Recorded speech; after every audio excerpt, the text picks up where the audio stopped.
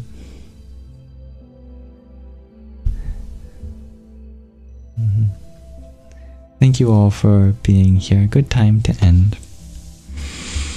May you all have a wonderful rest of your night or your morning, afternoon, or evening, whatever time it may be for you. For me, it is certainly nighttime. If you do feel any benefit in these readings or the show and tells that we do or the meditations, all of them are uploaded on my YouTube channel. Yamsox Lives is the name, as well as the whole live stream. So do check that out if you want to. May this live stream be an offering to the divinity within you.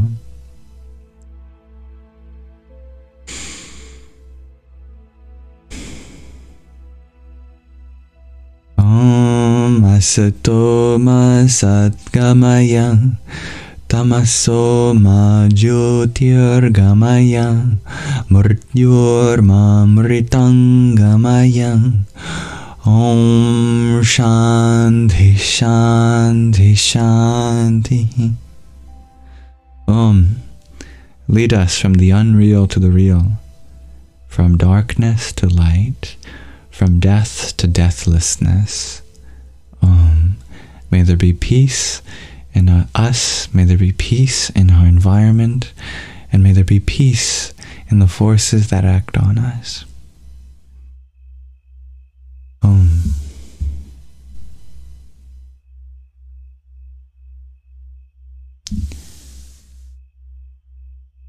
Thank you everyone for being here. My wish is for you all to receive blessings from whatever tradition you may be a part of, or an absence of one, the universe. And if there's any way in which I can make this space more inclusive for you or others next time, do let me know. If there's anything that I could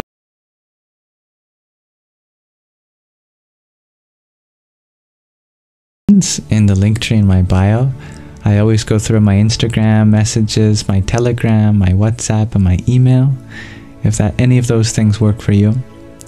I don't respond to messages on TikTok, unfortunately, due to how many scammers are here and reaching out in my name. So if you do get a message from me here on TikTok, it's unfortunately not me.